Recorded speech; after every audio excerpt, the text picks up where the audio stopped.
Okay, now we're going to take a look at a word problem. So I'm going to focus on number 5 in particular. Here we have 250 cubic inches of clay with which to make a rectangular prism for a sculpture. If you want the height and width each to be 5 inches less than the length, what should the dimensions of the prism be? So rectangular prism basically means it's going to be like a block or a box. Not a box, more like a block. So let's draw a picture.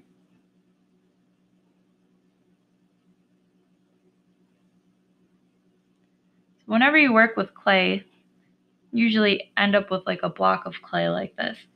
So we have 250, so underlining my mathy words, 250 cubic inches of clay to make a rectangular prism. That's what we just drew for a sculpture. You want the height and width of each to be 5 inches less than the length. So height and width. So this is my height, and that could be my width. And they're both going to be 5 inches less than the length. So if my length is x, it's unknown, then my height and width will be 5 inches less than that. So 5 inches less would just be x minus 5. So this is asking what should the dimensions of the prism be. That's our overall goal, to find the dimensions. Okay, we're going to use our formula for volume. So volume equals length times width times height. The volume here, this is 250 cubic inches of clay. So 250 is the volume. And then length times width times height is this. So I have x times x minus 5.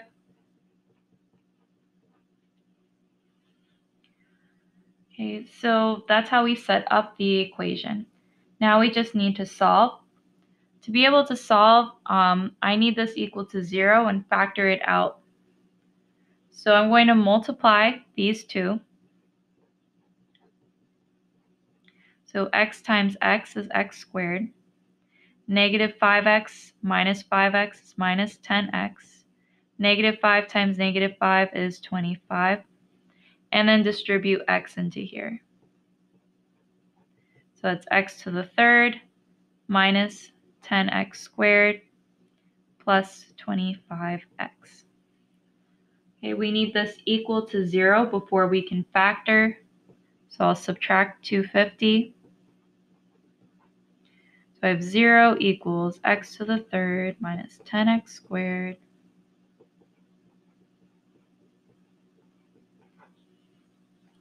Okay, now I have 4 terms to factor. So I'm going to use the box method.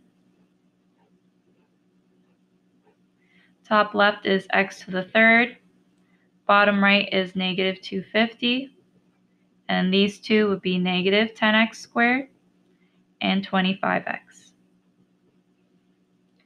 Okay, my GCF between these two, you can use the calculator to calculate the GCD, but I know it's going to be 25. GCF here, they both have x, and you choose the smaller exponent.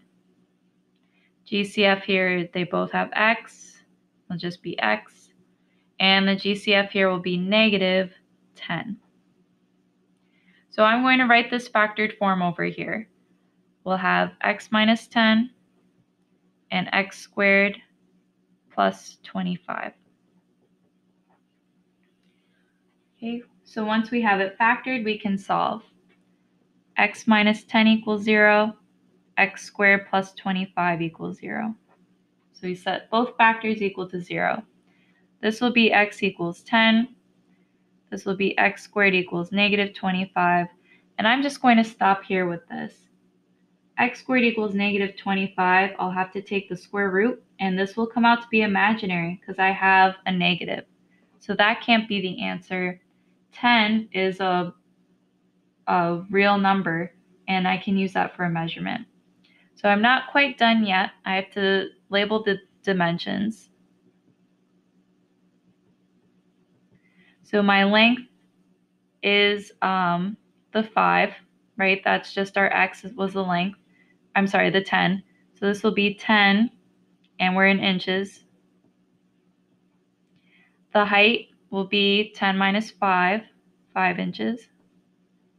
And the width will be also the same, 5 inches. So after you find your x, you just plug it back in for each of these to state what those dimensions are.